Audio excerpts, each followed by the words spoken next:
David, please, be careful. Shut up. I am tired of your voice, tired of your praying, tired of your useless advice. Imagine you stay single your whole life for your son. You don't sleep until he comes home every night. And one day he calls you annoying just because of your care, and he beats you. Every night, a wealthy mother stayed awake in her grand mansion, listening for the sound of her son's car pulling into the driveway. But one violent night at 1 a.m., something terrible happened. Her billionaire son came home drunk and did something unforgivable to her. And the next morning at breakfast, she did something no one expected. Who were the people she called that morning? And what was her shocking plan? Sit back and find out as we delve into this powerful story.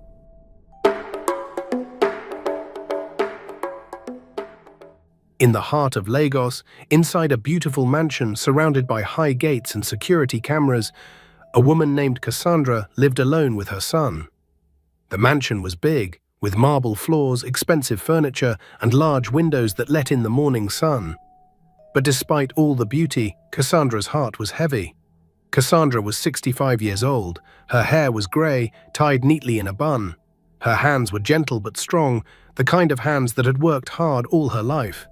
She had raised 3 children alone after her husband died many years ago. Her eldest daughter, Helen, was married and lived in Abuja with her family. Her younger son, James, worked abroad and called her once a week. But her middle child, her firstborn son, David, still lived with her. David was 42 years old, tall and broad-shouldered. He owned several businesses and properties across Lagos. On paper, he was a billionaire. People respected him in public. They called him Ogre David and bowed when he passed. But at home, David was different. At home, he was a nightmare. Years ago, David had been kind. He laughed easily. He helped people. He respected his mother and treated her like a queen. Cassandra remembered those days clearly. She remembered when David graduated from university and started his first business. She remembered how he used to bring her flowers and say, "Mama, everything I am is because of you." But slowly, things changed. First, it was drinking at business meetings. "Mama, it is just business," he would say. Then it was drinking alone at night. Then gambling, small bets at first, then bigger ones, then dangerous ones. David lost millions in secret. He borrowed money from dangerous people. He lied to his family. And when the debts piled up and his businesses started failing, he became angry, not at himself, at everyone else, especially at his mother. Cassandra watched her son change with a breaking heart. Every night she prayed, "God, please bring back my son. Please remove this evil from him." She fasted. She tried talking to him gently. "David, my son, please tell me what is wrong. Let me help you." But David only shouted back, "Stay out of my business, woman. You don't understand anything." Still, Cassandra did not give up. She cooked his favorite meals every day. She washed his clothes even though they had housekeepers. She left notes of encouragement on his bedroom door. Every morning, before he woke up, she would whisper outside his door, "I love you, my son." God loves you, but David's heart had grown cold. He saw her love as weakness. He saw her patience as foolishness. And every night, he came home later, drunker, angrier. Cassandra began to fear her own son. She started locking her bedroom door at night. She stopped wearing her jewelry because David had started demanding money from her. Twice, he had taken money from her bank account without asking. When she confronted him gently, he exploded. "It is my father's money," he shouted. "You have no right to question me." Cassandra's friends noticed the change. They saw the sadness in her eyes. "Sister Cassandra, are you okay?" they would ask at church. Cassandra would force a smile. "I am fine, just praying for my son." But inside, she was dying slowly. Every day, she lived in fear. Every night, she wondered if tonight would be the night David finally went too far. One night, Cassandra sat in the living room with her Bible open on her lap. The big clock on the wall showed 1:47 a.m. Her eyes were tired, but she refused to sleep. She had learned the hard way that David's late-night returns were dangerous. She needed to be awake in case something happened. She whispered softly, looking at the ceiling, "Lord, please bring my son home safely. Please protect him from evil. Protect me too, Father." At exactly 2 a.m., she heard it. The roar of an engine, the screech of tires against the driveway, the violent slam of a car door. Cassandra's heart began to beat faster. She closed her Bible slowly and stood up. Her legs felt weak, but she forced herself to walk toward the entrance hall. She waited, her hands clasped together tightly. The front door burst open with a loud crash. David stumbled inside, reeking of alcohol and cigarettes. His expensive coat was unbuttoned and stained. His shoes dragged across the marble floor. His eyes were bloodshot and wild. He kicked the door shut behind him so hard that the frame cracked. The sound echoed through the entire house. Cassandra took a small step forward. "David, welcome home," she said gently, trying to keep her voice calm. David looked at her with disgust. His face twisted into an ugly expression. "What are you still doing awake?" he slurred, his words heavy and broken. "I was waiting for you, my son," Cassandra said softly, her heart pounding. "Are you hungry? Let me prepare something for you." David laughed. It was a bitter, ugly sound that made Cassandra's skin crawl. "Hungry? You think food will fix anything?" He staggered forward, swaying slightly. "Come, let me help you upstairs," Cassandra said, reaching out her hand slowly. "You need to rest." "I don't need anything from you," David shouted suddenly, his voice exploding through the quiet house. He moved toward the dining area, his steps unsteady. On the way, he knocked over a small side table. A beautiful ceramic vase, the one Cassandra's late husband had bought her on their anniversary, crashed to the floor. It shattered into dozens of pieces, scattering across the marble like broken stars. Cassandra gasped softly, her hand flying to her mouth. "David, please, be careful." "Shut up," David roared, spinning around to face her. His eyes were filled with rage. "I am tired of your voice, tired of your praying, tired of your useless advice." Cassandra took a step back, fear creeping into her chest like cold water. "David, please, calm down. You are not yourself right now." "I am myself," David shouted, moving closer to her. "This is who I am. You just refuse to see it." He stormed past her into the kitchen. Cassandra followed slowly, her hands trembling. The kitchen was where she had been praying earlier. Her Bible still lay open on the small wooden stool near the window. The lamp above it cast a soft glow over the pages. David saw the Bible, and something inside him snapped. His face twisted with even more anger. He grabbed the Bible and threw it across the room. It hit the wall and fell to the floor. "Always praying," he shouted, his voice filling the kitchen. "Always acting holy. Where is your God now, huh? Where is he when I am losing everything? When my businesses are failing? When people are coming to collect their money?" Cassandra's eyes filled with tears. She bent down slowly to pick up her Bible. "David, my son, God has not left you. You have left him. Please let us talk. Let me help you." "Help me!" David's voice was venomous. He moved toward her quickly. "You want to help me? You?" Before Cassandra could respond, David grabbed her by both shoulders, his fingers dug into her flesh painfully. He shook her violently, her head snapping back and forth. "David, you are hurting me," Cassandra cried out, her voice breaking. But David was beyond listening. His face was inches from hers, his breath hot and reeking of alcohol. "You are nothing," he screamed. "You hear me? Nothing. You could not save my father, you could not save this family, and you cannot save me." Tears streamed down Cassandra's face. "David, I love you. Please, stop. You are my son." "I am not your son," David shouted. "I am a failure, a disappointment, and it is all because of you." He shoved her hard. Cassandra stumbled backward, her arms flailing as she tried to catch her balance, her hips slammed into the sharp corner of the wooden dining table. Pain exploded through her side, white and burning. She cried out and tried to steady herself, gripping the edge of the table, but David moved forward again. His face was twisted with rage and something else. Hatred, disgust, things a son should never feel for his mother. He raised his hand high, and then he brought it down hard across her face. The slap echoed through the kitchen like a clap of thunder. Cassandra's head snapped to the side, her cheek burned, her ear rang with a high-pitched sound. She tasted blood in her mouth. For a moment, everything went silent. Cassandra stood frozen, her hand slowly rising to touch her face. Blood trickled from the corner of her mouth, warm and metallic. David stood there, breathing hard, staring at his hand as if he didn't recognize it. His chest heaved up and down. His eyes were still wild, but for one brief second, something flickered in them. Confusion. Maybe even regret. But it disappeared as quickly as it came. David lowered his hand, turned away from his mother, and staggered toward the staircase without saying a single word. He climbed the stairs slowly, holding the railing tightly, his footsteps heavy and uneven. Cassandra heard his bedroom door slam shut. The sound vibrated through the walls. And then silence, complete, crushing silence. Cassandra stood in the kitchen, her hand still pressed against her bleeding mouth. Her body shook, her vision blurred with tears. She felt dizzy, the pain in her side and face overwhelming. Slowly, her legs gave out and she sank to the floor, her back against the wooden cabinet.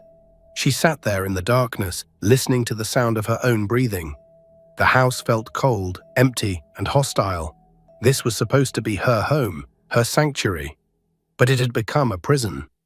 Cassandra did not know how long she sat there. Minutes, maybe an hour. Time felt strange, like it had stopped moving. Finally, she pulled herself up, using the cabinet door. Her legs felt weak and unsteady. Every movement sent sharp pains through her side. She walked slowly to the small bathroom near the kitchen and turned on the light. The woman staring back at her in the mirror looked like a stranger. Her left cheek was swollen and red. Her lip was split, blood drying at the corner. A dark bruise was already forming along her jaw. Her eyes were red and wet, filled with tears that would not stop falling.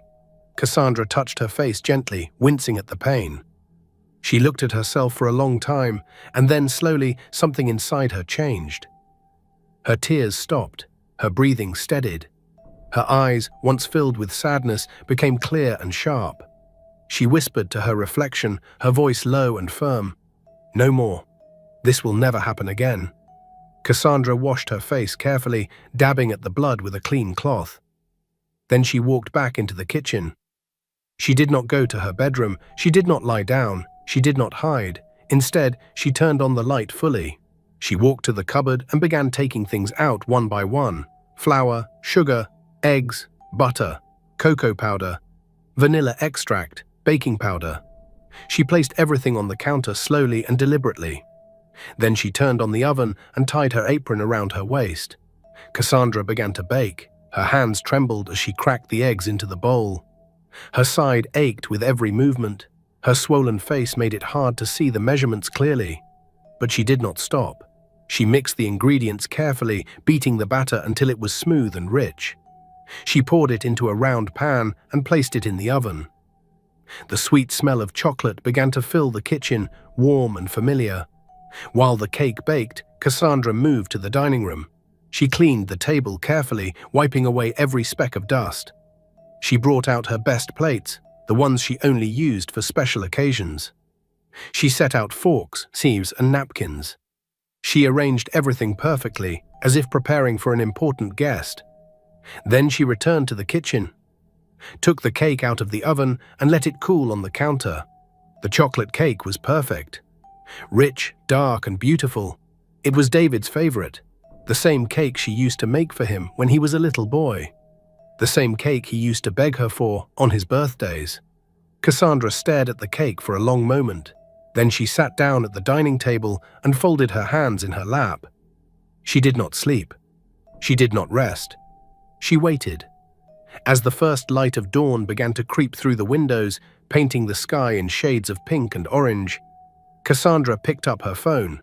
Her hands were steady now. Her mind was clear. Her heart was determined. She dialed the first number. It rang twice before a sleepy voice answered. "Mama, is everything okay? It is so early." "Helen," Cassandra said quietly, "I need you to come home, now." There was a pause. Then Helen's voice became sharp with worry.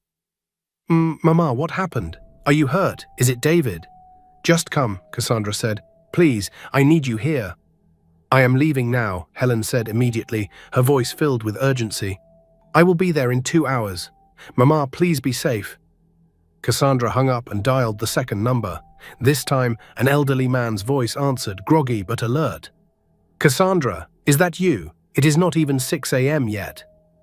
"Yes, Mr. Thomas," Cassandra said. "I am sorry to call so early, but I need your help."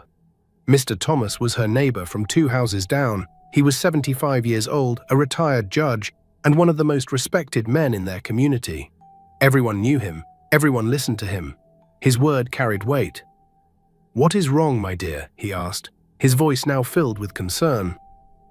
"Can you come to my house this morning?" Cassandra asked. "Around 8 a.m. I need you to witness something very important." "Witness what?" Mr. Thomas asked carefully. Cassandra hesitated for just a moment, then said softly, "The truth. I need you to witness the truth." There was a long silence on the other end. Then Mr. Thomas said, his voice serious and firm, "I will be there, Cassandra. You can count on me." Cassandra hung up and took a deep breath. Her heart was pounding, but her hands remained steady.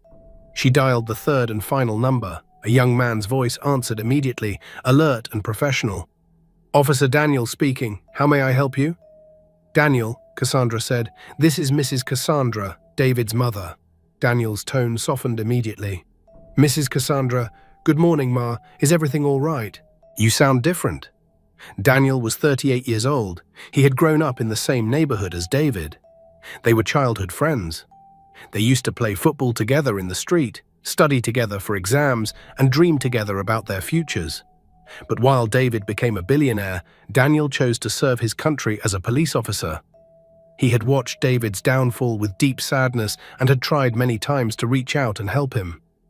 "Daniel," Cassandra said quietly but firmly, "I need you to come to my house this morning, around 8 a.m., and please bring backup officers with you." Daniel's voice became serious immediately. "Mrs. Cassandra, what happened? Did David do something? Are you safe right now?" "I am safe," Cassandra said, "but I need you here. I will explain everything when you arrive." "I will be there," Daniel said firmly. "I promise you, Mrs. Cassandra, I will be there." Cassandra hung up and placed her phone gently on the table. She looked at the chocolate cake sitting in the center of the dining table, surrounded by perfectly arranged plates and cutlery. She looked at her reflection in the glass cabinet door, her bruised and swollen face staring back at her. Then she stood up slowly and walked upstairs to her bedroom. She opened her wardrobe and chose a simple but dignified dress. It was navy blue, modest and clean. She combed her gray hair neatly, pulling it back into her usual bun. She looked at herself in her bedroom mirror, and then she made a decision. She did not cover her bruises. She did not put on makeup to hide the swelling. She did not try to conceal the split lip or the dark marks on her jaw. She left her face exactly as it was. Evidence, proof, truth. By 7:30 a.m., the sun was fully up. The mansion was bathed in golden morning light. Everything looked peaceful from the outside. But inside, Cassandra sat at the dining table, her hands folded in her lap, her bruised face calm, waiting. At 7:55 a.m., she heard it. Heavy, slow footsteps coming from upstairs. David was awake. Cassandra did not move. She sat perfectly still, her eyes fixed on the staircase. David came down the stairs slowly, rubbing his head with one hand. He was wearing the same clothes as the previous night. His face looked tired and puffy. His eyes were bloodshot. But there was no guilt in his expression. No shame, no regret, no apology. He walked into the dining room and stopped suddenly when he saw the table, the chocolate cake, the plates, the perfect setup. He looked at his mother sitting quietly at the table, her bruised face turned toward him. For one brief second, something flickered in David's eyes. Recognition, shame, but it disappeared quickly. His mouth curved into a smirk. "So you finally learned your lesson," he said, his voice dripping with arrogance and satisfaction. "You know your place now. You understand who is in charge." Cassandra did not respond. She simply watched him, her face calm and unreadable. David walked to the head of the table and sat down heavily, as if he owned not just the chair, but the entire world. He reached out and pulled the cake toward himself. He cut a large, greedy slice and shoved it into his mouth, chewing loudly. "This is how it should be," he said between bites, crumbs falling onto the table. "You serve me, you respect me, you stop interfering in my life with your stupid prayers and advice." Cassandra's face remained completely calm.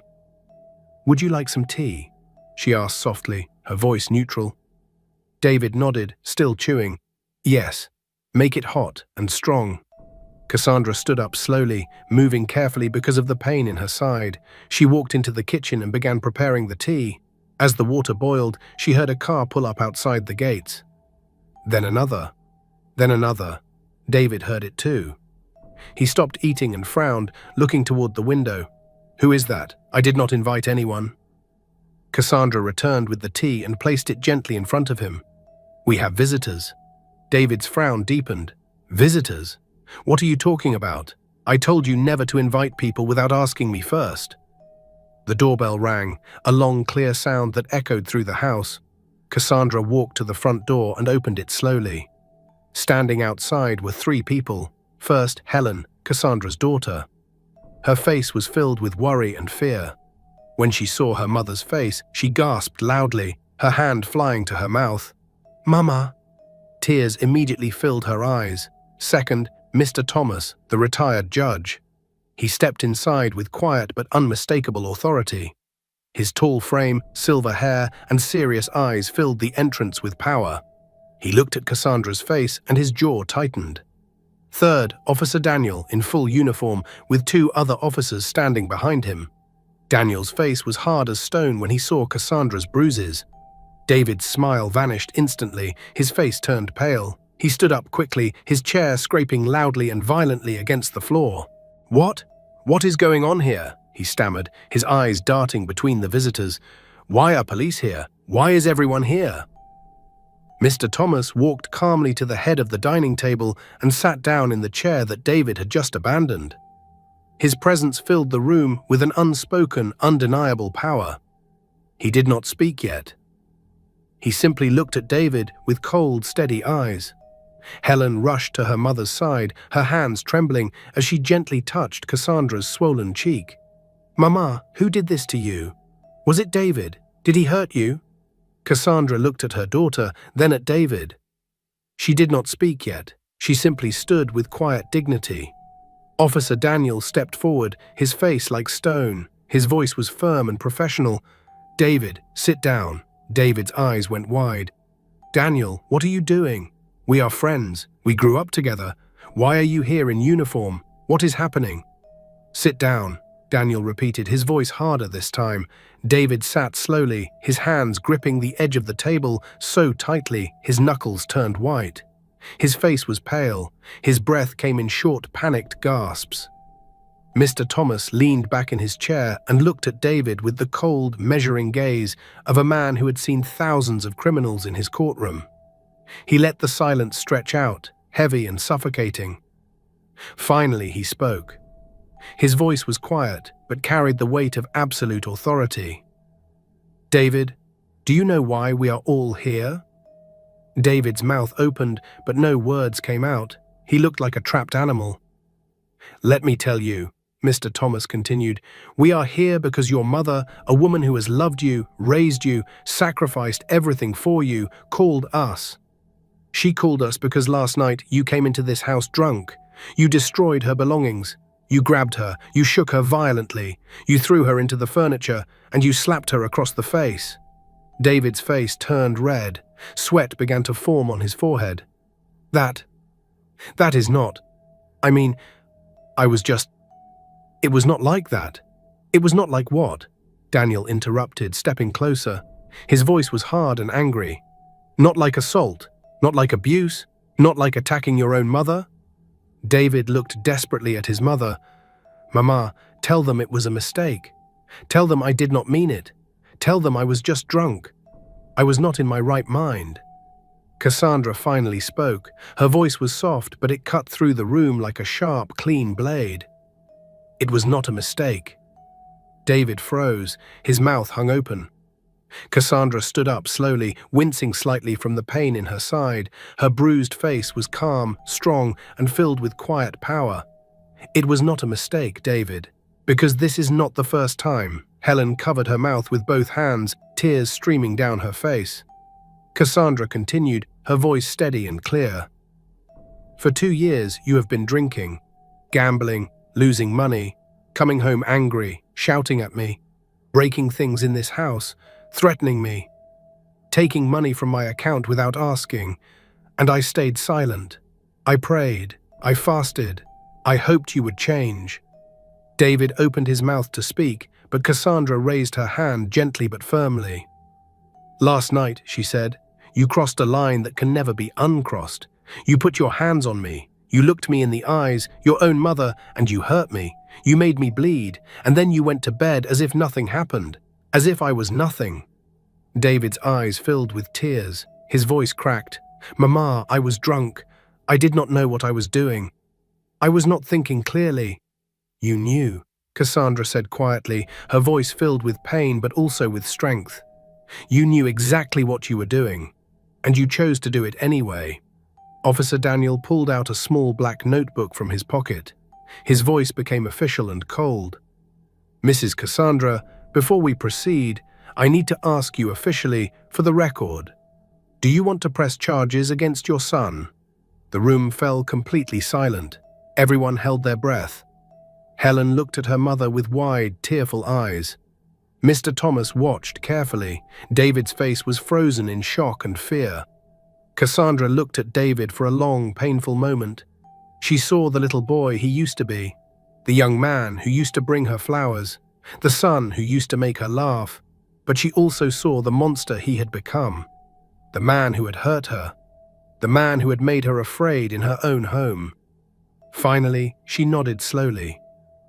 Yes, I want to press charges. David's face crumbled completely. His mouth opened in a silent scream. Mama, no, please, no, I am your son. You cannot do this to me, please. And I am your mother, Cassandra said, her voice breaking slightly but remaining firm. But I cannot let you destroy yourself. Or me. I cannot let you kill me. Daniel flipped open his notebook. David, in addition to last night's assault, we have records showing that you withdrew large sums of money from your mother's bank account without her permission over the past 6 months. We have reports from witnesses about you causing public disturbances. We have a complaint from a loan officer that you threatened him with violence last week when he asked for repayment.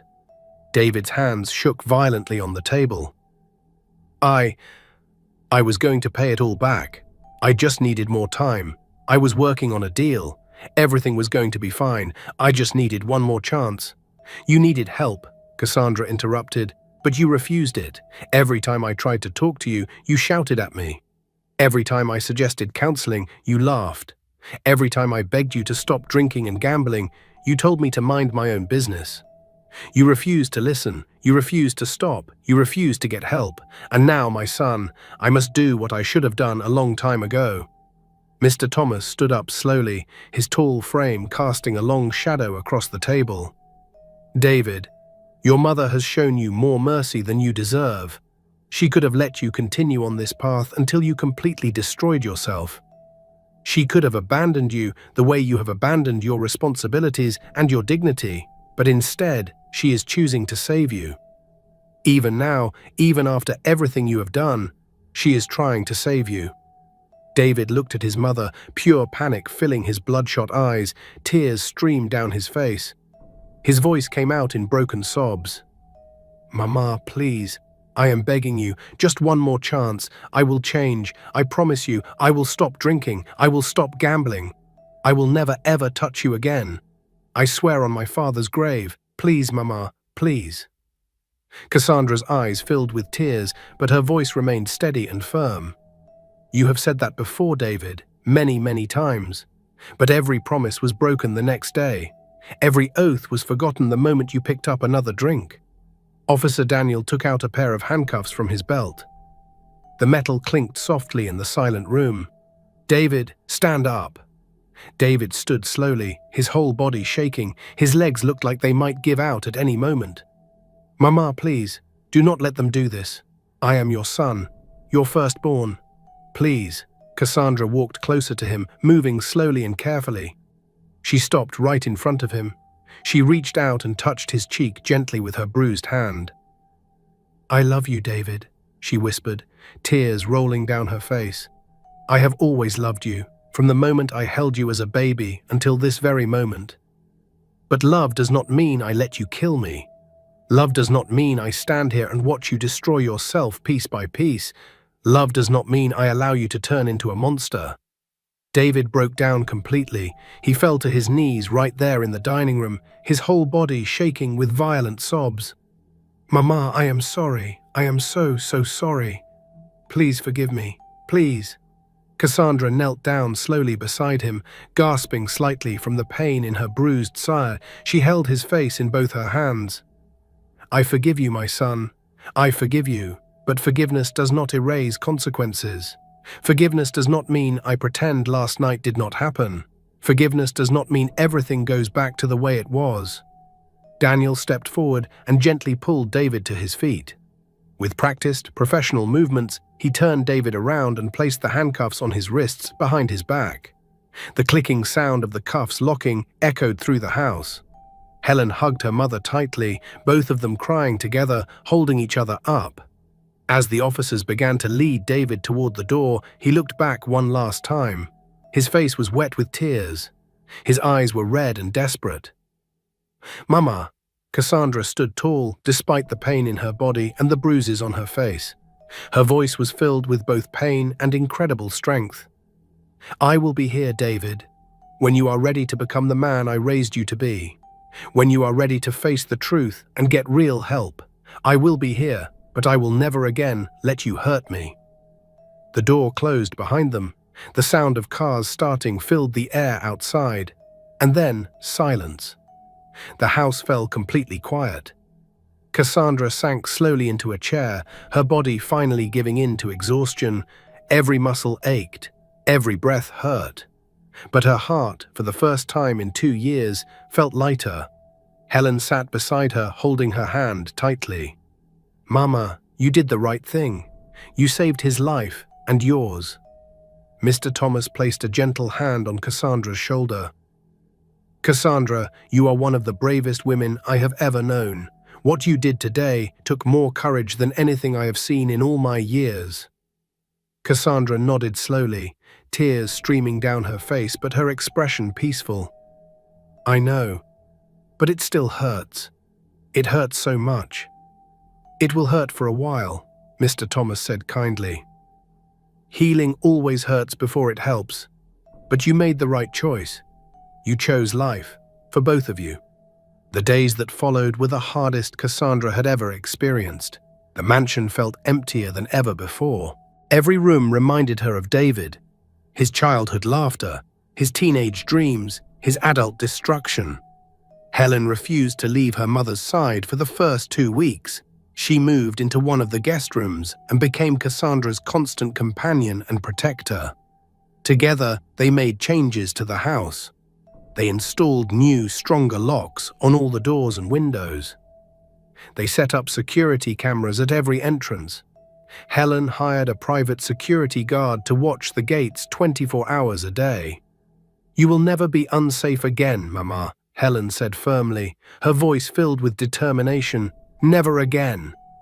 Cassandra also began seeing a counselor, Dr. Sarah, a kind woman who specialized in helping people recover from domestic violence and trauma. At first, Cassandra found it difficult to talk about what had happened. Shame kept her silent, but slowly, with Dr. Sarah's gentle guidance, she began to open up. "You are not alone," Dr. Sarah told her during one session, "and you are not the first mother to face this pain, but you are incredibly brave for choosing to stop it." Meanwhile, across the city in a jail cell, David sat on a hard bench, staring at the grey concrete walls. At first, he was angry.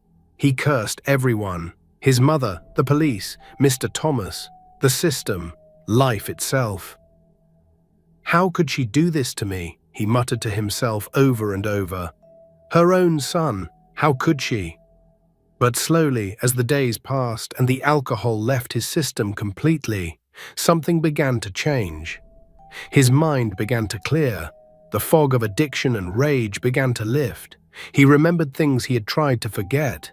His father's funeral, when he promised his mother he would take care of the family. His first business success, when she cried with joy. The day he first came home drunk and the hurt in her eyes. He remembered last night. Every terrible detail, the violence, the words, the look on her face when he slapped her. David covered his face with his hands and, for the first time in years, felt genuine shame. One morning, a counselor visited him. His name was Mr. Paul, a former gambling addict who had rebuilt his life and now helped others do the same. "David," Mr. Paul said, sitting across from him in the small visiting room, "your mother did not send you here to punish you. She sent you here to save you."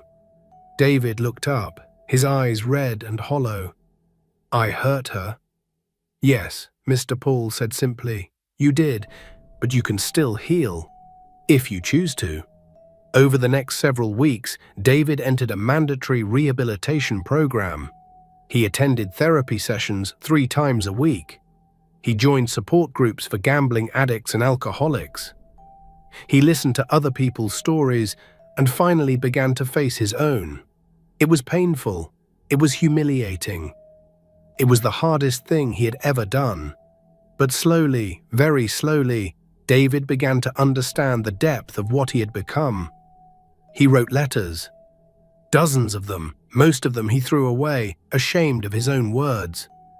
But finally, after a month, he wrote one letter that felt true.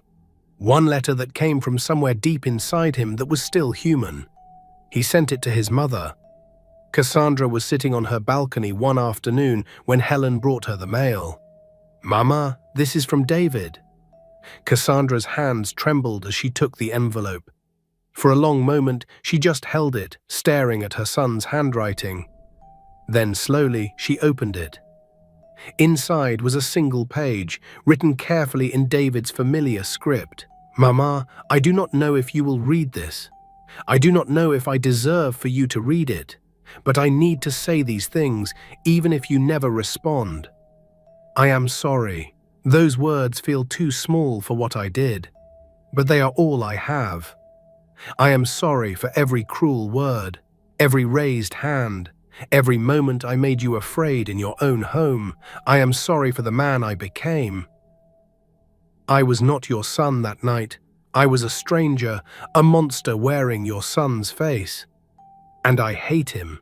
I hate what I did to you. I hate that I made you bleed.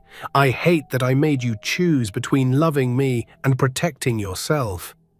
I do not expect you to forgive me. I do not expect you to trust me again. I do not expect anything from you. But I want you to know that by refusing to stay silent, by calling for help, by pressing charges, you saved my life. I am in treatment now. I am facing my addiction to alcohol and gambling. I am learning about the person I became and how to become someone better. It will take a long time. Maybe years, maybe forever. But I will do it, not because I want something from you, but because you deserve a son who honors you, even if only from a distance. Thank you for loving me enough to stop me. Thank you for being braver than I ever was. Your son, David." Cassandra folded the letter slowly, carefully, as tears rolled down her cheeks. Helen, sitting beside her, asked gently, "What will you do, Mama?" Cassandra looked out at the garden, at the flowers blooming in the afternoon sun. Her face was calm. "I will pray for him. I will hope for him. But I will also protect myself. I will not go back to living in fear. Love does not mean returning to danger." Months passed slowly. David completed his rehabilitation program with genuine commitment.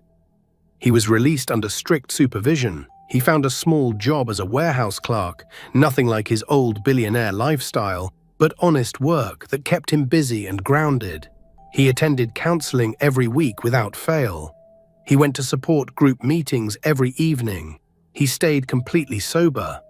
And he wrote to his mother once a month, never asking for anything, just updating her on his progress. One afternoon, after 6 months had passed, David asked if he could meet his mother. Cassandra thought about it for 3 days before agreeing. But she set conditions. The meeting would be in a public cafe, Helen would be present, and it would be short. They met on a sunny Saturday afternoon. David arrived 15 minutes early, his hands shaking as he sat at a corner table. When Cassandra walked in with Helen, he stood immediately. "Mama." Cassandra looked at him carefully. He looked different, thinner. His expensive clothes were gone, replaced by simple jeans and a clean shirt. His face looked tired, but his eyes were clear, truly clear, for the first time in years. They sat down slowly. For a long time, nobody spoke. The cafe buzzed with other people's conversations, but their table was silent. Finally, David spoke quietly. "Mama, I do not expect you to let me back into your life. I do not expect you to trust me, but I want you to know I am trying. Every single day, I am trying to be better." Cassandra nodded slowly. "I can see that." "I destroyed everything," David whispered, his voice thick with emotion. "My businesses, my reputation, my relationship with you. But I do not want to rebuild the money or the status. I just want to rebuild who I am as a person." Cassandra reached across the table and touched his hand briefly, just for a moment. "Then keep going, David. One day at a time." David's eyes filled with tears. "Mama, can you ever forgive me for what I did to you?" Cassandra looked at him for a long, searching moment. She saw his pain, his genuine remorse, his effort to change. But she also remembered the terror of that night. The blood, the bruises, the fear. "I already have forgiven you, David," she said softly. "But forgiveness does not mean everything goes back to how it was. You will not live in my house again. You will not have access to my bank accounts. You will not have the right to come and go as you please. You will earn back trust slowly, step by step, or not at all. That is up to you and God." David nodded, tears streaming down his face. "I understand, Mama. I understand completely." Cassandra squeezed his hand gently before letting go. "But you are still my son, and I will still pray for you every single day. I will hope for your healing. I will celebrate your victories, but from a safe distance." They sat together for a while longer, talking quietly. When it was time to leave, Cassandra stood up. David stood quickly too. For a moment, they looked at each other. Then Cassandra opened her arms slightly. David stepped forward and hugged his mother carefully, gently, as if she might break. It was not the embrace of before, when he was a boy and she was his whole world. But it was something. It was a beginning. Cassandra returned home that evening with Helen. Her heart felt different, lighter but also stronger. She looked around her mansion, which was no longer a place of fear, but had truly become a sanctuary of peace. She had survived. She had made the hardest choice of her life. She had chosen herself without abandoning her son. She had set boundaries that protected her while still leaving room for hope. And in doing so, she had saved both their lives. Helen continued to visit often, sometimes staying for entire weekends. James called more frequently from abroad, checking on his mother and offering support.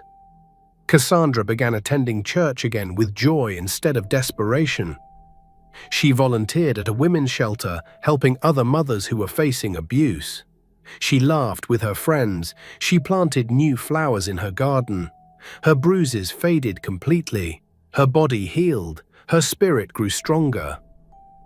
David continued his journey with quiet determination. He worked his simple job.